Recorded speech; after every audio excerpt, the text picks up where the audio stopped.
Fala pessoal, Alessandro Loyola aqui. Eu quero ter um papo rápido com você a respeito de quarentena. Tá todo mundo um tanto quanto perdido com relação a isso e eu acho que é uma coisa importante que a gente tenha bem claro a partir de agora. A essa altura do campeonato você certamente já sabe o que é quarentena horizontal e o que é quarentena vertical. Quarentena horizontal significa todo mundo fica em casa. Os dois conceitos de quarentena, eles são completamente abstratos e fantasiosos. Eu vou te explicar. Quarentena horizontal, todo mundo fica em casa. Todo mundo inclui as equipes que trabalham no hospital, e a gente vai fechar os hospitais também. Quarentena horizontal, todo mundo fica em casa. Isso também se aplica a policiais que fazem patrulhamento na rua, delegacias. Isso vai incluir as pessoas que trabalham em usinas hidrelétricas e fazem a energia chegar na sua casa. Quarentena horizontal, todo mundo fica em casa. Isso vai incluir as equipes que trabalham com saneamento e abastecimento de água. Como é que isso vai funcionar? Então, quarentena horizontal é uma fantasia, né? É um wishful thinking, é uma coisa que a gente cria na cabeça, mas que na prática não existe em lugar nenhum do mundo.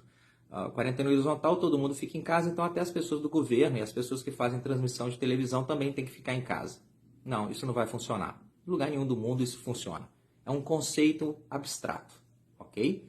Então a gente tem a quarentena vertical, que significa que alguns pedaços da sociedade ficam em casa enquanto os outros trabalham. E aí a abordagem que tem sido propagada aí a respeito da quarentena vertical, por exemplo, é que a gente fecharia tudo, mas deixaria hospitais funcionando, por exemplo.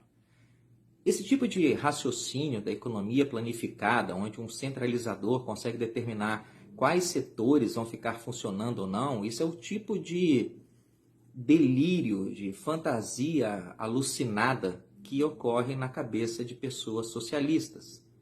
Porque se eu for fazer uma quarentena vertical e for permitir que hospitais funcionem, bom, vamos lá. O hospital tem uma farmácia, os remédios brotam dentro da farmácia? Não. Eles são levados lá por, normalmente, transporte rodoviário. Então, para permitir que um hospital, dentro de uma quarentena vertical, para permitir que o hospital funcione e que a farmácia do hospital dispense medicamentos, eu preciso que os caminhoneiros também estejam trabalhando.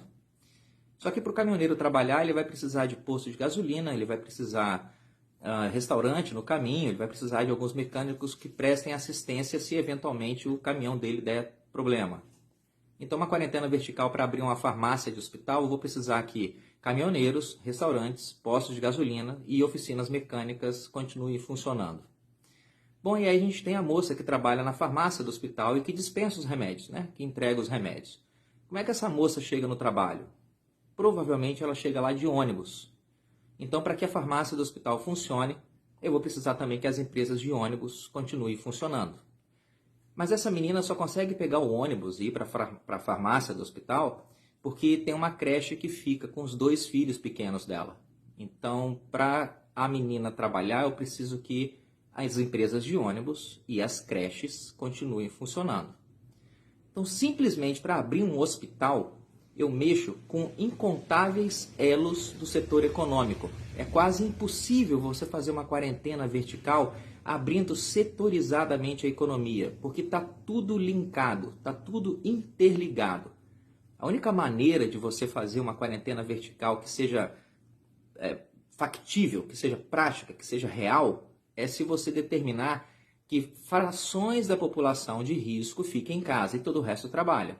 Então, uma quarentena vertical, real, pragmática, conservadora, inteligente, ela teria que propor que pessoas com mais de 60 anos, pessoas que têm algum tipo de imunodeficiência ou que têm doenças crônicas que estão associadas ao maior risco de morte por coronavírus, que essas pessoas fiquem em casa e que todas as outras retornem ao trabalho. Mas aí você vai dar de cara com alguns esquerdistas e alguns ignóbeis, alguns oligofrênicos e pessoas com QI de 2 dígitos, sendo que o da esquerda é um 0, que vão propor você um dilema. Elas vão dizer, mas aí então você está falando que as pessoas podem morrer desde que salve a economia. É como se elas estivessem propondo uma falácia do falso dilema. Ou você salva as pessoas, ou você salva a economia. Isso é uma falácia, não cai nesse tipo de discurso. Que é como você falar assim, se eu separar a cabeça do corpo de uma pessoa, você salva a cabeça ou o corpo?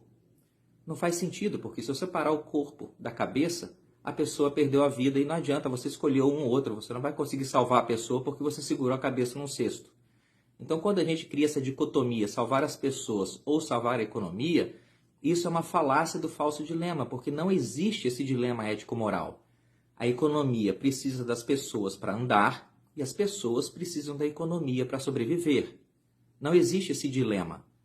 Então está faltando talvez um pouco de visão realista do mundo, mais pragmática, e apertar o botão da economia, da política e simplesmente tomar as medidas que são e que devem ser tomadas por qualquer liderança.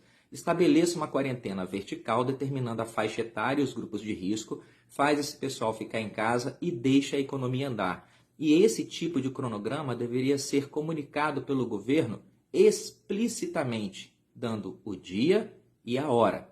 A partir desse dia e dessa hora, essas pessoas ficam em casa e essas outras pessoas retomam a economia.